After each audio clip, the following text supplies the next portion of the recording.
예, 오늘 제목은 우리는 신약 지역 교회인데요. 우리는 왜 모이는가? 왜 모이는가?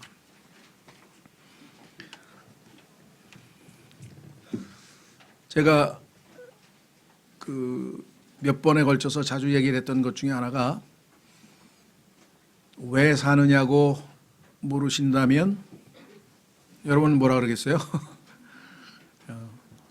적어도 계시록 4장 11절을 인용하고 나는 하나님을 기쁘시게 하기 위해서 존재합니다. 이러면 이제 가장 성경적으로 답변하신 거고요. 뭐 그 이외에 더 성경적인 답변을 하실 수 있겠죠. 예. 그런데 그냥 빙그레 웃지요. 뭐 이러면 이제 세상 사람부터는 존경받을지 모르겠어요. 저 사람 달관한 사람인가 보다. 예. 교회도 마찬가지예요. 자, 너 교회 가서 뭐 하냐? 교회 가서 예배 드리지. 그렇게 답변하실 수도 있고요. 너 교회 뭐 하러 가? 왜 가는데? 거기서 뭐 해? 거기에서 다양하게 답변하실 수 있겠죠. 네, 여러분 어떠세요?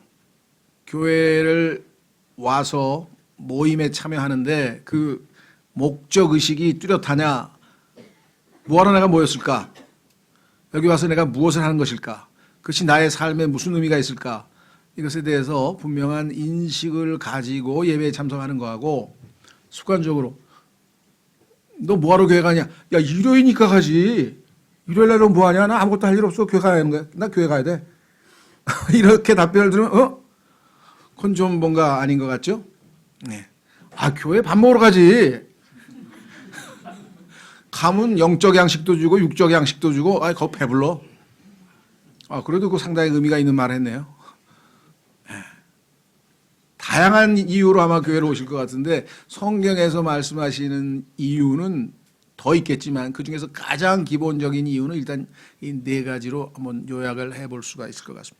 여러분도 신약교회가 모여서 뭘 했는지 성경을 통해서 확인하고 확실한 목적의식, 내가 교회 가는 이유, 모여서 무엇을 하는 것이 하나님이 기뻐하시는 건지 확실하게 알고 우리가 모이자, 이런 취지로 다시 한번 우리 하나님 말씀을 좀 살펴보려고 합니다. 자, 그래서 첫 번째 보시면 교회 가는 이유 중에 하나는 뭐냐? 모여서 진리를 배운다 그랬습니다. 자, 오늘 사도행전 2장 42절에 보니까 그들이 흔들리지 아니하고, 이때 흔들리지 아니한다는 말은 지속한다는 뜻입니다. 여기서 지금 확고하게 뭐 이런 이제 부사이기 때문에요. 동사는 아니고요. 여기서는 지속적으로 확고하게 사도들의 교리, 그러니까 첫 번째는 사도들의 교리와 교제 안에 머물고, 이게 하는 일이에요.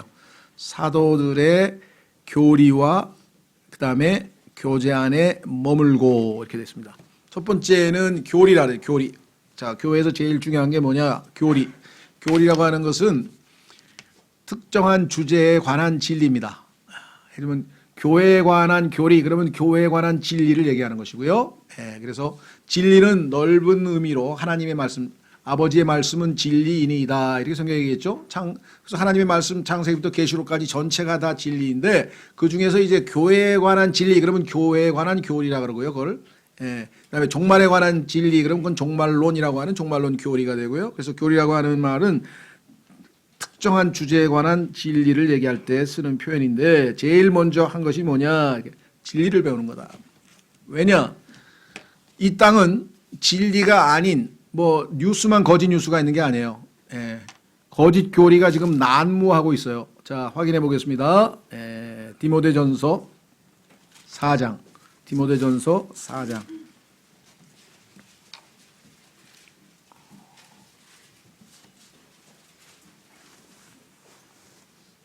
요즘에 사람들이 얘기하는 것 중에, 흔히 쓰는 것 중에 하나가 팩트 체킹을 해야 된다. 도대체 사실이 뭐냐, 이게. 다 중구난방으로 뭐가 정확한 사실이냐. 알 수가 없죠, 세상 사람들이. 왜? 다 거짓말하니까. 그죠? 요즘에 뭐 뜨는 뭐 손혜원 사건도 도대체 누가 말이 맞는지를 알 수가 없는, 하나님만 정확하게 아시겠죠? 그러니 어디서부터가 어디까지가 사실인지 팩트 체킹이 안 돼요. 성경도 마찬가지입니다. 누군가가 설교를 하고 누군가가 성경을 가리키고 누군가가 뭐라고 했는데 그게 정확하게 성경적 진리인지 아닌지를 우리가 확인하지 않고 체킹하지 않고서는 무조건 믿어버리면 엄청난 일이 벌어지는 거예요. 그래서 지금 막 뭐 무슨 신옥주 사건이 있고 뭐 무슨 또 누구의 뭐 신천지 사건이 있고 뭔 사건이 있고 뭔 사건이 있고 계속 하는 것은 성경과 다른 진리를 가르쳤는데도 그것에 미혹돼서 막 전 생애를 걸고 재산을 걸고 다 그냥 떠돌아다니고 막 그렇게 미혹된 것이죠. 자, 디모데전서 4장 보십시오. 디모데전서 4장 1절. 디모데전서 4장 1절. 이제 성령께서 분명히 말씀하시기를 마지막 때에 어떤 사람들이 믿음에서 떠나 유혹하는 영들이 지금 어마어마하게 많이 있습니다. 유혹하는 영들. 셀 수도 없이 많아요, 지금. 예, 그뿐이 아니에요. 마귀들의 교리들의 주의를 기울이리라 하시는데, 마귀들의 교리들. 그래서 성경에 보니까 이 마귀의 휘하에 있는 거짓 교사들, 거짓 선지자들 뭐 지금 막 예수님께서 오죽하시면 특히나 마지막 때가 닥쳤을 때 예수님께서 말씀하시는 게 첫 번째가 뭐였습니까? 너희는 속지 말라. 예수님께서 종말에 관한 때가 가까울수록 예수님이 다시 오실 때가 종말이 가까울수록 가장 중요한 첫 번째가 뭐냐요? 속지 말라. 미혹하는 영들과 마귀들의 교리가 어마어마하게 번져나가기 때문에 여러분들께서 성령에 의하여 확실하게 성경에 있는 진리를 붙잡지 아니하면 떠내려갈 수도 있고. 자, 그래서 예수님께서 요한복음 찾지는 않겠습니다. 네, 찾으라고 하는 말씀만 찾으시면 좋겠어요. 왜냐하면 막 찾다 보면은 이게 잘 안 들리고, 그래서 필요한 경우는 다 같이 찾고 아닌 경우는 좀 참조하시고, 물론 집에 가서 복습하시면서는 다 찾으면 더 좋죠. 자, 요한복음 18장 37절에 빌라도와 예수님과의 대화 중에서 예수님께서 하신 말씀 중에 내가 이런 까닭에 이 세상에 왔다. 이 목적 때문에, 내가 이런 이유 때문에 왔다. 여러분, 그 구원 아닙니까? 예수님께서는 여기선 구원 얘기를 하신 건 아니에요. 딴 데 있어요. 물론 내가 죄인들을 회개시키고 구원하러 왔다는 표현도 있습니다. 그 중요한 목적 중에 하나지만 요한복음에서는 예수님께서 빌라도하고 얘기할 때 뭐라고 했는가? 내가 진리에 대하여 증언하러 왔노라. 여러분들이 지금 인터넷, 신문, 방송, 책, 강연, 그다음에 특강, 하여간 이 세상에 떠돌아다니는 온갖 인포메이션 중에 몇 퍼센트가 사실이고 몇 퍼센트가 진리인 것 같습니까? 성경과 정확하게 부합되지 아니하면 다 잘못된 겁니다. 그건 진리가 아닙니다. 예수님께서 아버지의 말씀들은 진리이다. 그렇죠?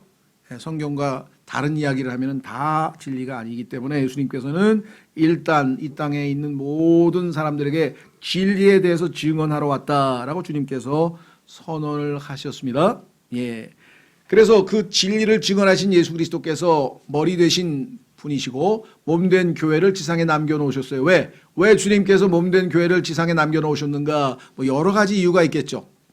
그 중에 하나가 뭐냐? 교회가 예수 그리스도의 진리를 계속 선포해야 되기 때문에 그렇습니다. 그래서 교회에 와서 첫 번째가 진리를 배워야 돼요. 한국 사람들은 주로 오늘 교회 갔다 왔다며 어땠어? 그러니까 은혜 많이 받았어. 그 얘기는 뭐냐면 오늘 기분이 좋아서 목사님이 재밌는 얘기를 해줬거든. 기분이 좋았대. 그걸 갖다가 이제 종교적인 용어로 은혜 많이 받았대. 근데 성경에 보니까요, 은혜가 우리를 가르치신다 그랬어요. 가르친 내용은 없는데 은혜 받았으면 그건 감정이 기분이 좋았다는 얘기지 진리를 배웠다는, 은혜로부터 직접 뭘 배웠다는 얘기가 아닙니다. 그렇다고 해서 은혜 받는 게 나쁘냐? 좋죠. 여기서 위로의 말씀을 듣고 진리의 말씀을 듣고 깨달아서 막 마음이 타오르고 기쁘고 그거 나쁘다는 얘기가 아니라 알맹이가 있냐 이거죠. 구체적으로 내용이 있느냐 이 말이죠. 그렇죠? 예. 그래서 교회는 성경에서 정의 내리기를 여러 가지가 있는데 그 중에 하나가 뭐냐? 진리의 기둥과 터라 그랬대. 진리의 기둥과 터. 교회에서 진리 안 배우고, 그렇죠? 물론 좋은 책도 많고요, 인터넷도 많고요, 좋은 설교도 많고 물론 다 도움이 됩니다만은 하나님께서는 1차적으로 교회에 목사와 교사라고 하는 그 선물, 은사를 가진 형제를 세워서 그로 하여금 진리를 선포하도록, 그렇게 그걸 대언이라고 그래서 쓰잖아요. 우리가 또 하나님의 말씀을 대신한다 이래서 선포하도록 성경에서 말씀을 하고 있다. 그래서 교회는 진리의 기둥과 터. 그래서 첫 번째 아까 순서가 뭐예요? 사도들의 교리에. 그래서 교회에서는 반드시 진리를 배워야 한다. 진리를 배워야 된다. 요즘 보면은 교회가 이제 무슨 서로 이렇게 사귀고 막 사랑이 넘쳐야 되는데 뭐 맨날 성경 책 펴가지고 멀고 오고 그냥 성경 찾고 막 공부만 하고. 저희 교회도 그런 악명이 높아요. 그 교회 진리침략에 이거 교회 아니야. 왜 그러니까 학원이야 학원. 성경만 배운다는 거야. 뭐 그런 비판도 뭐 좀 그것만 하고 딴 건 안 하면 그거는 비판 받아도 뭐 상관없죠. 어쩔 수가 없죠. 그러나 그것만 하는 건 아니고 1차적으로 교회. 그래서 누가 썼는지 하여간 교회를 가르칠 교자를 썼어요. 그랬더니 이건 잘못됐다 그래서 사귈 교자로 바꿔서 쓴 사람도 있더라고 보니까. 맞아요. 교회는 사귄 것도 맞아요. 주님과의 사귐. 그러나 가르치고 교회 가르칠 교자 써도 틀린 거 아니에요. 같이 모여서 배우는 거기 때문에 자 그래서 우리는 주님께서 교회를 남기셔서 진리를 계속 가르치셨고요. 가르치게 하셨고요. 세 번째 성경 구절에 보면은 디모데전서 2장 4절도 하나님의 뜻이 두 가지. 하나님께서는 모든 사람이 구원을 받기를 원하신다. 하나님의 뜻은 모든 사람이 구원을 받는 것이다. 두 번째, 모든 사람이 진리를 아는 데 이르는 것이다. 진리의 지식에 이르도록 진리의 지식에 이르는 것이 하나님의 뜻이라 이렇게 얘기를 했어요. 그러니까 구원만 받고 진리의 지식에 이르지 아니하면 하나님의 뜻을 50%만 수행한 거죠. 그렇죠? 네, 진리의 지식에 이르도록 계속 부지런히 공부를 해야만 합니다. 자, 그래서 사도행전 11장 26절에 가면은요, 뭘 했느냐? 바울이 설교를 하는데요, 성경을 가르치다 보니까 많이 급하니까, 왜냐하면 빨리 가르치고 딴 데 가야 되니까. 그래서 until midnight 한밤중까지 설교를 하다가 옆에 있던 유두고가 너무 졸려가지고 그것도 왜 똑바로 책상에 앉아서 듣지 옆에서 이상하게 난간에 걸쳐서 앉아있다가 졸아가지고 똑 떨어져서 죽었는데 또 바울이 살렸죠. 그러니까 하나님께서 아마 그 영광을 보이시려고 했던 것 같은데 어쨌거나 하여간 그 설교를 밤 12시까지 했다 이런 표현이 나오는 거 보면 얼마나 전달하고자 하는 게 많았을까. 왜냐 바울은 지금 성경을 단순히 구원에 관한 복음만 전한 게 아니라 하나님의 말씀 전체를 다 가르쳐줘야 돼요. 창세기부터 계시록까지를 가르쳐줘야 되고 하나님의 모든 계획을 다 설명해야 돼요. 자, 사도행전 20장 7절로 갑니다. 사도행전 20장 7절.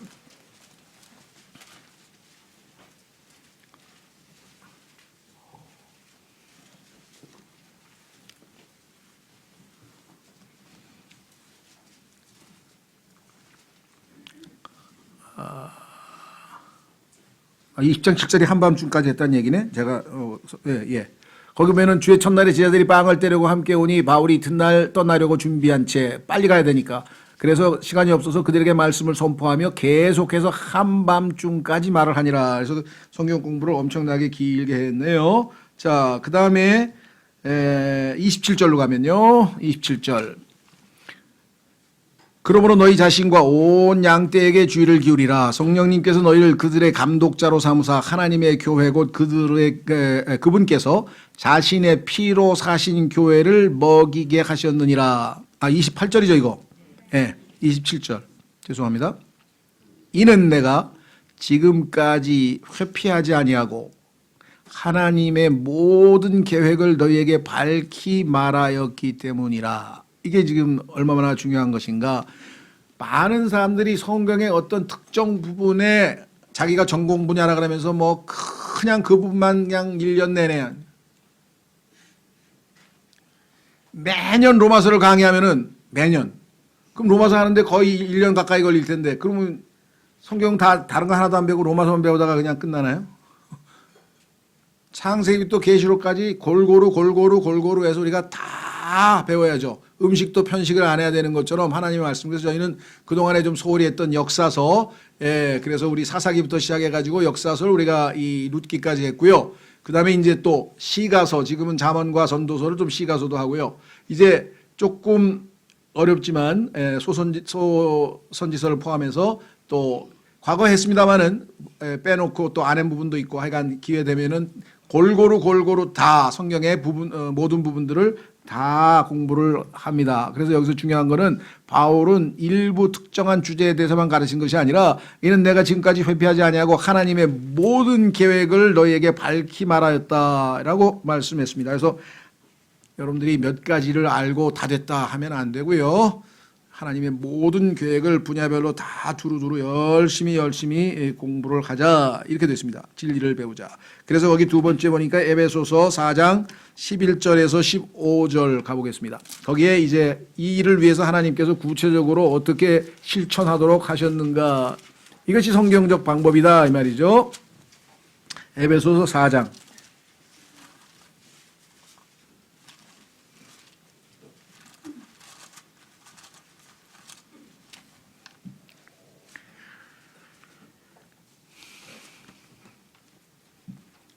자, 하나님께서 11절 교회에 선물을 주셨어요.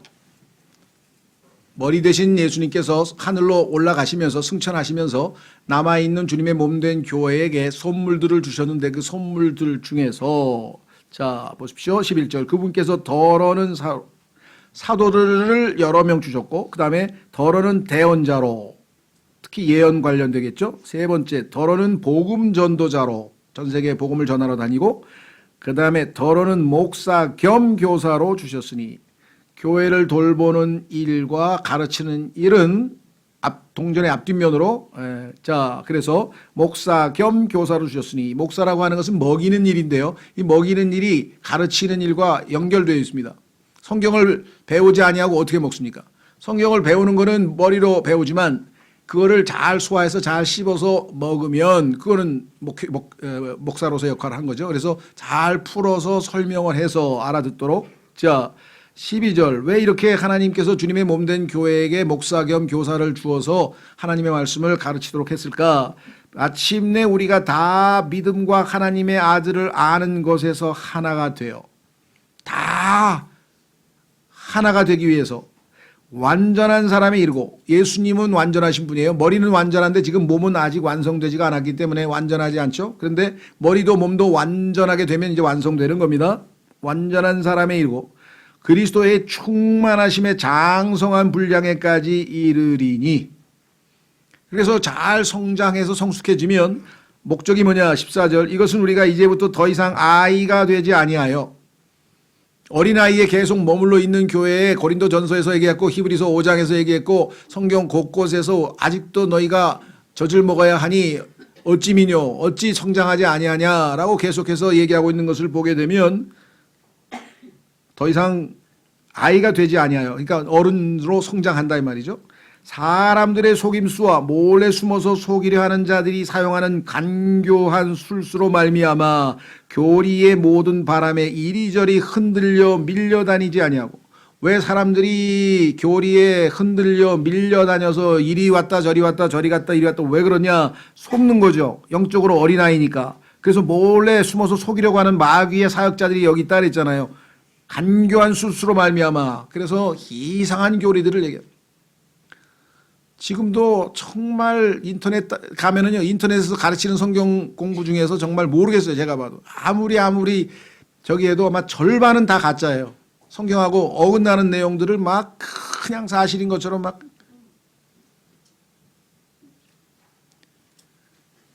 뭐 최근에는 뭐 아예 완전히 뭐 목사가 부흥 집회 제목이 뭐냐면 부자 되는 방법. 막 국민일보에 막 이만큼 나오고 막 동아일보에 이만큼 나오고. 자, 그래서 15절 오직 사랑 안에서 진리를 말하며. 여러분이 성장하면 성숙하면요. 어린애는 뭐예요? 지식을 가지고 자랑한다 그랬죠.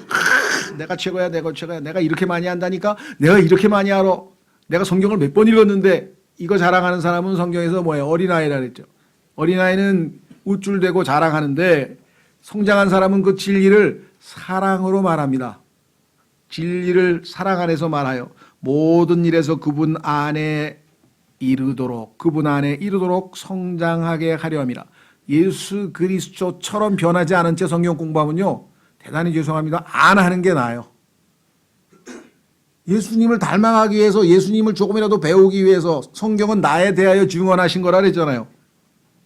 왜? 성경은 만약에 예수님을 믿고 성경을 공부했는데 예수님을 닮아가지 않는 성경 공부를 하면 우쭐대게 하고, 그 우쭐대는 것 때문에 나는 많은 사람들에게 상처를 입히고 무너뜨린다고 성경에 써 있기 때문에 그렇죠. 자, 그래서 두 번째로 갑니다. 충분히 진리를 많이 배우셔야 됩니다. 그러나 이 진리라고 하는 것은 단순히 정보를 얻는 것이 아니라 살아계신 하나님과의 교제를 통해서 생명 되시는 예수 그리스도를 알아가는 거죠. 두 번째, 영과 진리로 경배하기 위해, 진리를 배웠으면 이제 주님을 경배할 때 영과 진리로 경배합니다. 요한복음 4장 23절에 하나님께서는 영이시니 영과 진리로 경배하는 자를 찾으신다. 자, 여러분 잘 아시다시피 창세기 3장에서 하나님께서 인간을 흙으로 빚으시고 호에다가 숨을 불어넣으셨더니 인간이 살아있는 혼이 되었더라 그랬습니다. 그래서 하나님이 코에다 불어넣으신 그것이 사람의 영이 되었다. 그걸 어떻게 할 수 있는가? 성경에 보니까 스가랴서 12장 1절에 사람 속에 영을 지으신 분께서 말씀하시노라 이렇게 써 있단 말이에요. 사람 속에 영을 지으신 분, 하나님은 영이시기 때문에 사람 속에도 영을 집어넣으셔서 사람의 영과 하나님의 영이신 하나님이 교제할 수 있도록 그렇게 하셨죠. 그래서 우리는 이 영으로 하나님과 교제할 수 있었는데, 하나님과 교제를 하면서 잘 지내던 어느 시점에, 모르죠 언제부터 그렇게 됐는지는, 어느 한 순간에 하나님의 말씀을 어기고 죄를 지었죠. 선과 악의 지식의 나무를 따먹는 순간에 그 영은 죽은 거죠. 어떻게 할 수 있는가? 요한복음 3장에서 예수님께서 성령으로 난 것은 영이니, 영이 태어났대. 죽었으니까 다시 태어났을 거 아니에요. 그래서 다시 태어나야 된다라고 예수님이 말씀하셨다는 것으로 봤을 때는 영이 한번 죽었구나. 그러니까 뭐가 하나 죽었는데 다시 태어났는데 성령으로 난 것은 영이니, 그랬으니까 성령으로 다시 태어나는 것이 우리의 영이다 보니까 창세기 3장에서의 타락 시에 영이 죽었다는 것을 우리가 알 수 있고, 그 순간에 우리의 혼, 살아있는 혼인 우리는 우리의 몸과 혼인을 해서 들러붙어서 하나가 됐고, 이것이 타락한 몸, 육신이라고 하는 것이 되었습니다. 그렇죠? 그래서 인간을 하나님께서 창세기 6장에서 뭐라 그랬어요? 이제 인간은 더 이상 뭐예요? 영혼 몸을 갖춘 그러한 하나님의 형상을 지닌 게 아니라 하나님의 형상을 상실해버린 육신이 돼버렸구나. 천사도 원래 영이었는데 육신이 돼서 이 땅에 와서 온갖 죄들을 저질렀는데, 너도 육신이 되어버렸구나. 영이 죽어서. 그래서 우리는 뭐예요? 육신의 요구에 따라 살아갑니다. 그래서 성경의 에베소서에 보니까 너희도 과거에는 육신의 욕망을 따라 살지 않았느냐. 영이 죽어있는 상태니까 뭐 육신밖에 더 있겠어요? 혼하고 몸이 들러붙어 가지고 우리를 이끌고 가는 삶의 모든 것이 우리의 육신이었다. 예수 그리스도를 믿고 영접했더니 성령께서 우리 안에 들어오셔서 우리의 죽어있던 영을 다시 태어나게 하시고 다시 살리시고, 우리의 영을 살리시고 우리의 들러붙어 있던 혼과 육을 예리한 하나님의 말씀의 칼, 성령의 칼인 하나님의 말씀으로 예리하게 도려냈는데, 이것을 성경에서 뭐라 하느냐? 마음의 할례, 그리스도의 할례, 손으로 하지 않는 할례로 말씀에 의해서 쫙 갈라져서 육신의 죄들의 몸을 벗어버렸느니라. 골로새서 2장에 말씀하셨다 이 말이에요. 그래서 더 이상 우리는 이제 육신의 노예가 아닙니다. 더 이상 죄의 노예가 아니고, 이제는 뭐예요? 성령께서 들어오시는 순간에 우리의 옛사람, 우리의 죄의 몸은 멸하고 십자가에 못 박아버렸고, 우리의 혼은 해방돼서 구속받았고, 이제 우리는 옛 남편, 우리의 육신이 아니고 우리의 몸이 아니고 새 남편이신 그리스도와 함께 연합해서 그리스도를 따라 살면 예전에 사망에 이르는 열매가 아니라 이제는 성령의 열매를 맺을 수 있는 신앙생활을 하게 됐다. 얼마나 감사해요. 그렇죠? 그러니 너희는 이제 뭐예요? 영으로 하나님을 예배할 자격을 갖추었구나. 문제는 어디에 있습니까? 영은 거듭났지만 우리가 진리를 부지런히 배워서 진리에 맞게 하나님께 경배하지 아니하면, 영적으로 어린아이는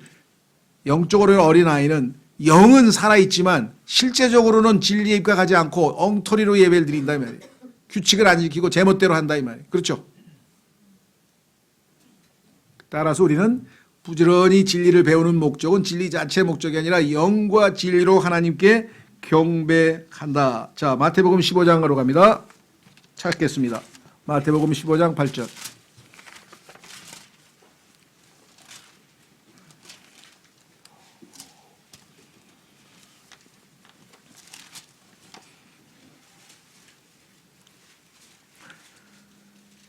마태복음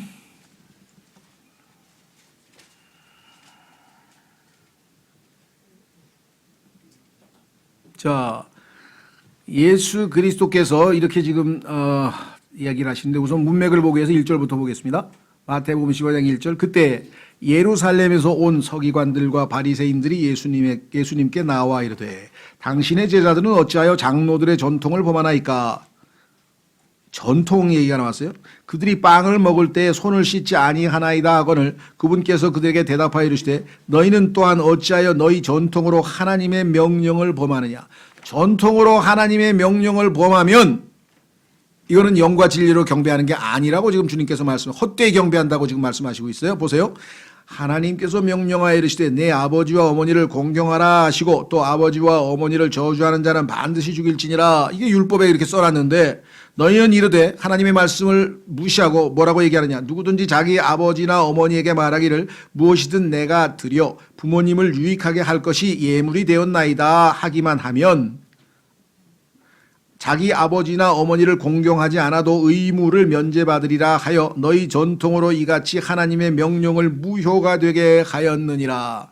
전통으로 하나님의 명령을 무효가 되게 했다. 예를 한번 들어보겠습니다. 사도행전 8장 37절 물론 개역성경에는 삭제되어 있지만 분명하게 침례라고 하는 것은 구원받은 그리스도인 중에서 성인에게 어른에게 물론 어른에게만 주는 건 아니지만 책임질 수 있는 나이가 있는 사람에게 자기가 의지적으로 예수님을 확고하게 믿은 사람이 하나님의 말씀에 입각해서 침례에 순종하겠다고 했을 때 우리가 침례를 주게 돼 있는데 갓난 아기를 태어나자마자 8일 만에 아니면 한 달 만에 물에다가 쑥 담가가지고 꺼내든지 아니면 물만 몇 개 뿌려가지고 유아 세례를 주어버리면 어떻게 된 거예요? 전통으로 하나님의 말씀을 무시하는 게 되는 거겠죠. 이해가 되시나요? 그 유아 세례 받은 사람을 다 교회 회원 명부에 올려놨는데 그래가지고 나중에 이 사람들은 다 거듭난 하나님의 자녀로 취급을 한다면 그게 하나님의 말씀을 전통으로 위배한 것이 뭐가 아니고 뭐가 되겠습니까? 이런 얘기들이 여러분들이 뭐 이미 공부해서 많이 아시겠지만 성경에서 어긋나는 일들이 어마어마하게 많다 이 말입니다. 자, 그래서 여기 뭐라고 얘기했습니까? 7절 너희 위 선지자들아 이사야가 너희에 대해 잘 대언하였도다 일렀으되 이 백성이 자기 입으로는 내게 가까이 오며 자기 입술로는 나를 공경하나. 입술로 공경하지만 마음은 어때요? 그들의 마음은 내게서 멀도다. 그러나 그들이 사람들의 명령들을 교리로 가르치며 내게 어떻게 한다고요? 헛되이 경배하는도다. 영과 진리로 경배하라 그랬는데 헛되이 경배하는도다. 아무리 몇십 년 예배 드렸어도요 헛되이 경배한 거는 하나님 앞에 다 받아들여질 수가 없다 이 말입니다. 자, 베드로전서 2장으로 갑니다. 베드로전서 2장으로 가면 여러분과 제가 하나님 앞에 경배하러 나아갈 때 구약의 제사장들은 짐승을 잡아서 깨끗이 씻어서 각을 떠서 번제단에 올려놓고 불을 위에 올려놓으면 그것이 향기로운 냄새가 돼서 하나님 앞에 올라갔죠. 예. 그러나 신약에서는 여러분과 저는 이제 어떻게 합니까? 짐승을 바치는 게 아니고 우리 자신을 특히 우리의 몸을 산 희생물로 구약은 짐승을 희생물로 바치는데 우리는 살아있는 우리의 몸을 하나님 앞에 산 희생물로 바친다라고 로마서 12장 1절의 헌신에 대해서 이야기를 했습니다.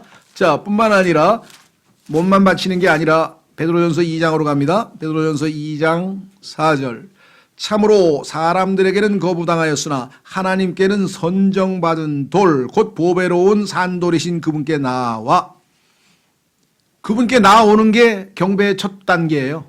하나님 앞에 영과 진리로 경배할 때 하나님 앞에 나와야 될 거 아니에요. 그럼 집에서는 예배 못 드리나요? 집에서도 예배 드릴 수 있죠. 경배할 수 있죠. 어떻게? 영으로 하나님 앞에, 은혜의 왕좌 앞에 영적으로 나아가야 될 거 아니에요. 그렇죠? 그러나 하나님께서 기뻐 받으신 것은 개인 경배도 받으시지만 다 함께 모여서 함께 경배하는 것을 기뻐하시는데, 자, 뭐라고 했나 보십시오. 나온다 이거죠. 나와. 그 다음에 어떻게 했습니까? 돌들로서, 살아있는 돌. 예수님은 산돌이라 그랬고 우리는 살아있는 돌이라 그랬는데, living stone, lively stones. 그러니까 예수님이 우리에게 생명을 주셨기 때문에 이제 우리가 살아있게 된 거죠. 예수님은 아예 자체가 산돌이시고, 살아있는 돌들로서 영적 집으로 건축되고, 하나님 앞에 나와서 경배를 드렸더니 영적인 집으로, 예수님께서 I will build my church, 내가 내 교회를 세우리니 했을 때 이 교회가 바로 영적인 집인데요. 이 영적인 집으로 건축되고, 모이지 아니하면, 혼자서 집에서 예배드리고 혼자 있으면, 또 교회에서도 마찬가지예요. 예배 안 드리는 분들이 더 계신다 그러더라고. 보니까 뭐 어디 가서 딴 걸 하시는지 난 모르겠는데, 함께 모여 있지 않으면 건축될 수 없어요. 건축되고 예수 그리스도를 통해 하나님께서 받으실 만한 영적 희생물을 드리는 거룩한 제사장이 되었도다. 하나님 앞에 경배 드릴 수 있는 자격을 갖추게 되었다. 그리고 성경에 분명하게 말씀을 했죠. 여러분과 제가 하나님께 나올 때 하나님께 우리 몸을 산 희생물로 바칩니다. 두 번째, 하나님 앞에 우리를 찬양의 희생물을 바친다 그래요. 찬양. 하나님 앞에 찬양의 희생. 그것은 뭐냐? 우리의 입술이 하나님께 감사하다고 고백하는 것을 성경에서 찬양의 희생이라고 히브리서 13장 5절에 말씀을 했는데요. 하나님 감사합니다. 아니, 하나님께서 나에게 잘해줬는데 감사한 게 왜 희생이에요? 희생이라는 건 내가 손해봐야지 희생이지. 국가를 위해서 희생하고, 조국을 위해서 희생하고, 뭐 나라를 위해서 희생하고, 또 무슨 뭐 가정을 위해서 희생하고, 자식을 위해서 희생하고, 남편을 위해서 희생하고, 뭔가 희생했다면 내가 손해를 봐야 되는데, 하나님께서 나에게 뭔가 잘 해주셔서 내가 감사합니다 그랬는데 왜 희생이 될까요? 모든 일에 감사하라 그랬잖아요. 여러분과 제가 가장 희생하기 힘든 게 뭐예요? 하나님께서 나에게 뭔가 내가 기대하지 않는 방식으로 해주셨어. 그래서 내가 지금 뭔가 하나님 앞에 불만이 생기고, 하나님 앞에 납득이 안 가고, 이해가 안 가고, 괴롭고, 힘들고, 원망스럽고, 그런 상황에서 여러분이 어때요? 하나님 앞에 나아가서, 하나님, 이해는 안 되지만 하나님께서 이런 상황을 허락하신 것을 감사합니다. 우리의 감정도 희생할 수 있는 거죠. 찬양의 희생. 우리의 입술로 하나님 앞에 찬양의 희생을 드리라 라고 성경에 얘기했고요. 그 다음에 하나님이 기뻐 받으시는 희생은 뭐냐? 선을 행하는 것이에요. 그게 하나님이 받으시는 영적 희생물이에요. communicate. 나눠준다고 이렇게 번역을 했는데 주고받는 거예요. 형제에게 뭐 물질적인 것도 주고받고, 영적인 것도 기도로 주고받고, 교제로도 주고받는 것. 그렇죠? 그 다음에 빌립보서에 가니까 여러분이 조금 전에 하나님 앞에 드린 그 헌금, 하나님께서 그 향기를 맡으시고 매우 기뻐하시는 희생물이라고 성경에 써 있어요. 여러분들 그걸 인식하고 드렸습니까? 교회 뭐 헌금 내는 거 당연한 거지 뭐. 그리고 내셨어요? 아니면 헌금 내는 거지. 이 헌금을 받으실 때 하나님께서 기뻐 흠양한다는 생각을 하셨습니까? 확인해 보겠습니다. 빌립보서 4장.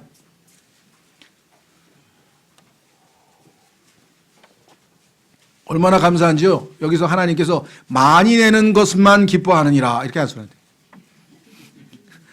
많이 내고 적게 내고 그런 얘기는 없어요. 여기요. 마음을 보신다 그랬죠. 과부의 동전 2개를 더 기뻐하신다고 했고요. 더 후히 내는 것을 기뻐하신다고도 했고요. 자, 빌립보서 4장 보십시오. 이렇게 썼네요. 16절, 15절. 빌립보 사람들아, 이제 너희도 알거니와 복음의 초기에 내가 마케도냐를 떠날 때 주고받는 일로 나와 나눈 교회가 오직 너희 외에는 없었느니라. 이 주고받는 일, 이게 성경에서 커뮤니케이시죠. 심지어 데살로니가에 있을 때에도 너희가 한 번 그리고 또 다시 내 필요를 위해 보내었느니라. 나는 선물을 바라지 아니하며 오직 너희 회개장부에 넘치게 될 열매를 바라노라. 너희가 나에게 헌금하면 내가 그걸 바래서 기대하는 게 아니라 그럴 때 하나님께서 그것을 하나님 하늘에 있는 회개장부에 기록해서 나중에 너희가 상급 받을 것을 생각하니 너희가 헌금할 때 내가 기쁘게 받는 거지, 내가 원하는 거를 너희가 줘서 내 중심적으로 생각하는 게 아니다.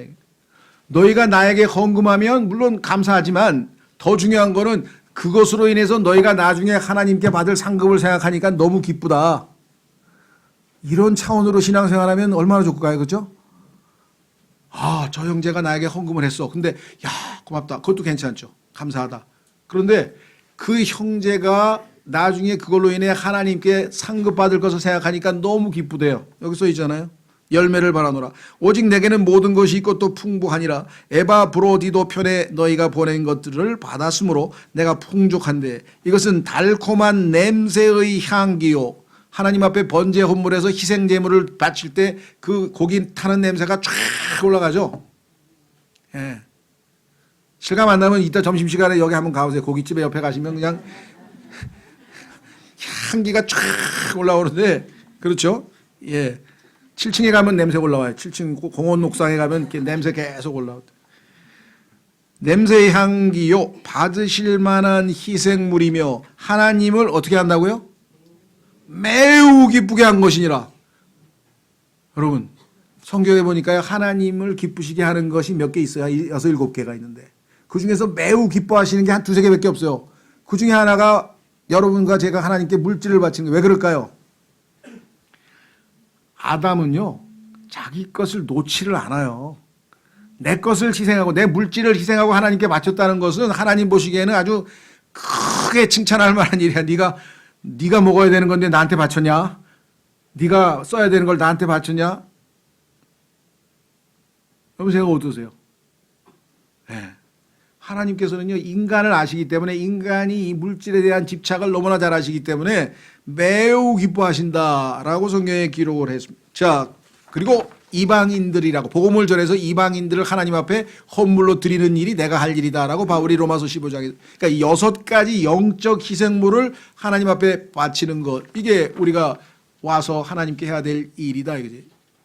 경배하는 데 해당된다 이 말이에요. 세 번째, 하나님께 기도하기 위해, 이게 이제 우리가 제일 취약한 점인데요. 사도행전 4장에도 보면은요, 박해받고 나서 모여서 교회가 기도하는 장면이 나오고요. 자, 교회가 기도한다는 얘기가 정확하게 나오는 구절은 사도행전 12장입니다. 가보겠습니다. 사도행전 12장으로 가면은 혼자서 기도하는 게 아니라 교회가 기도했다. 교회가.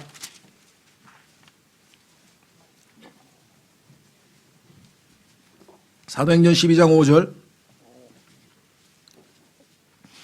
그러므로 베드로는 감옥에 갇혔으나 교회는 그를 위하여 끊임없이 하나님께 기도하더라. 그래서 하나님께서 어떻게 했어요? 응답하셔서 베드로가 감옥에서 나왔죠? 네. 저희도 뭐 지금 끊임없이 계속해서 기도를 늘 합니다. 여기 생각난 김에 이거 우리 주보 맨 앞에 주일학교가 1번인데 여기 예배 시간표에 맨 앞에 그 준비 기도 모임도 하나 넣으신다 그랬는데 나중에 넣어서 9시에 기도하고 싶으신 분들은 9시에 기도하는 모임이 있었네. 이거 몰랐네. 그래서 한번 나도 해봐야지 금년부터 이렇게 하신 분들은 함께 모여서 기도를 하시면 예배가 막 훨씬 더 은혜로우실 것 같아요. 물론 9시까지 나오는데 어려우신 분들이 대부분이기 때문에 한번 결단하고 해보고 싶으신 분들 그렇게 해보시면 좋을 것 같습니다. 자, 그래서 기도를 우리가 합니다. 자, 그래서 이 기도에 대해서도 사람들이 막 오해가 많은데요. 기도는 어렵게 생각하시면 안 돼요. 하나님과 대화하는 거예요. 하나님 앞에 아뢰는 거예요. 감사하면 감사하다는 얘기도 할 수 있고, 죄송하면 죄송하다고 하고 있고, 회개하면 이거 잘못됐습니다, 고치겠습니다라고 할 수 있고, 죄를 고백할 수도 있고, 또 간구, 이거 해주십시오, 이거 해주십시오, 이거 해주십시오 할 수 있고, 또 질문, 하나님의 뜻이 무엇인지 모르겠습니다. 그럼 질문할 수 있잖아요. 제가 이 땅에서 이제 대학 졸업했는데 뭘 해야 될지 모르겠습니다. 하나님 도와주십시오. 그렇게 할 수도 있고. 그렇죠. 하나님 우리의 원더풀 카운슬러, 놀라운 상담자이시죠.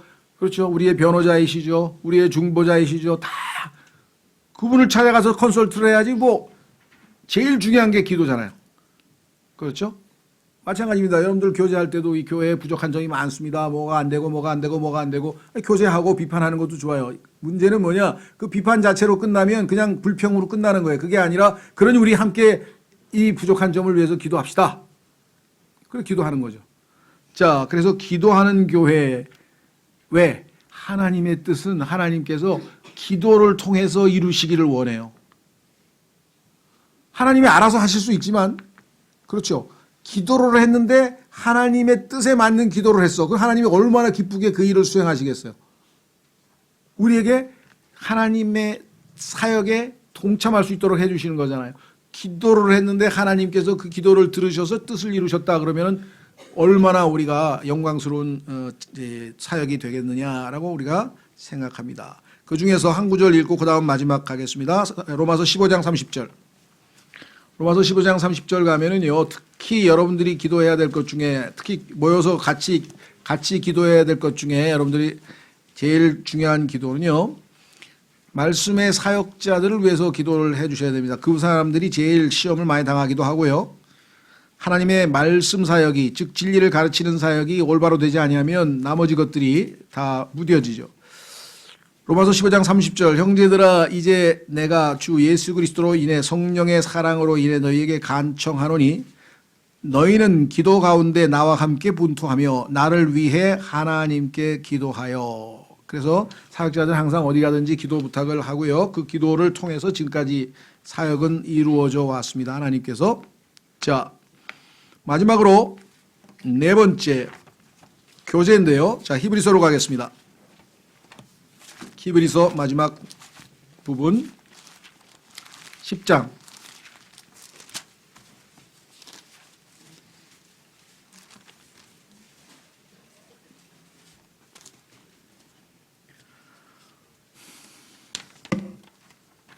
히브리서 10장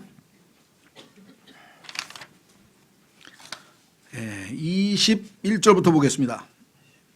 또 하나님의 집을 다스리는 대제사장께서 우리에게 계시므로 우리 마음이 뿌림을 받아 악한 양심으로부터 벗어났고 우리 몸은 순수한 물로 씻겼으니 우리가 믿음의 충만한 확신 속에서 진실한 마음으로 어떻게 하라고요?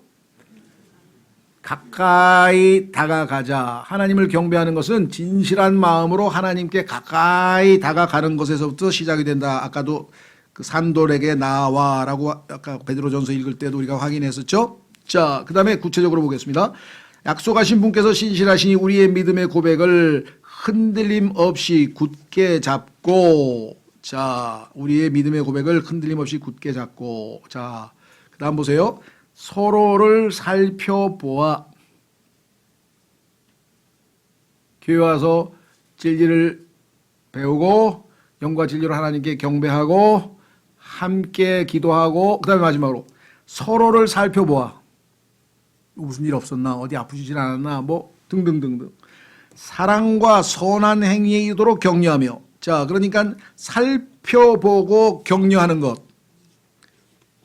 이게 성도의 교제라 이 말이죠. 그러면 뭐 애기 잘 크냐 그런 건 물어보면 안 됩니까? 그거 좀 물어봐야죠.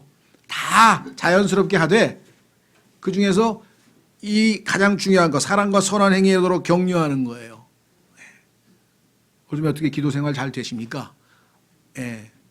등등등등 해서 여러분들이 하나님께서 기뻐하시는 그 선한 행위들이 성경에 나와 있는 것들을 부지런히 서로가 서로를 격려해서 독려해서 함께 해나갈 수 있도록 한다라고 성경에 분명하게 나와 있죠. 아시다시피 아무리 벽난로에서 잘 타오르는 장작도 하나 따로 빼서 옆에다 놔두면 잠시 후면 식어버립니다. 혼자서 신앙생활 할 수가 없는 것이에요. 불가능한 것이에요. 땡땡하더라도 교회 와서 함께 모여서 기도 한번 하고 막 찬송하고 이러면 다시 불이 붙잖아요. 그렇죠? 그래서 바울도 뭐라 그랬냐면요. 내가 디모데 너한테 네 마음에 하나님이 주신 은사가 불릴 듯 일어나도록 stir up. 내가 너를 힘내라고 말해. 너 하나님이 주신 은사가 있으니까 열심히 복음 전하고 열심히 목회하라고 내가 권고한다. 그게 격려잖아요. 사랑과 선한 행위에 이르도록 격려하며. 여러분 중에 어떤 형제가 형님 거리 설교 한 번이라도 가보셨어요? 난 부끄러워서 못 가. 그냥 한번 하는 거 가봐. 그냥 옆에서 지켜만 봐봐. 성경 구절 하나 들고 서 있으면 1시간 서 있으면 이 성경 구절 보고 지나간 사람이 얼마나 많겠어요? 초반에. 나중에 가서 이렇게 들어보니까 이건 나보다 못하는 것 같은데 나도 한번 해야지. 그 용기를 얻어서 그렇죠. 여러분 하면서 자기 마음에 정말 콕 하고 싶었던 얘기를 기도 딱 하고 여러분 성령 충만하게 하여 주셔서 말씀에 입을 열어서 복음을 전하게 담대하게 전하게 하옵소서 딱 기도하고 여러분 해보세요. 그 다음에 줄줄줄줄 나와요. 입을 여는 순간에 믿음으로 입을 여는 순간에 여러분들 어떡하지 난 말도 못하는데 조리 있게 못하는데 다 할 수 있습니다. 자 어쨌거나 하여간 격려하는 거예요. 형제님 조금만 일찍 나와서 우리 같이 기도하자. 그거 좋은 거예요. 그렇게 하는 거예요. 그렇죠? 뭐 하자. 이거 하자. 합시다. 이거 서로 격려하는 겁니다. 우리 형님 좀 보니까 노래 잘하는 것 같은데 우리 함께 찬양하면 안 되겠어요? 이렇게 해도 되고요.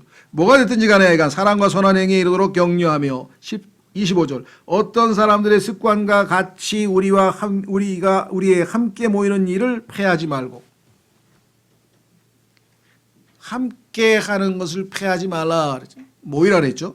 자, 모이는 일, 이 모임이라 그랬어요. 모임. 그다음에 그날이 다가올수록 다가옴을 너희가 볼수록 더욱 그리하자. 특히 마지막 때가 되면 될수록 더 많이 자주 모여서 주어지는 여건하에 최대한 자주 모이는 것이 필요하다. 그래서 여기 보면은 권면한다 그랬습니다.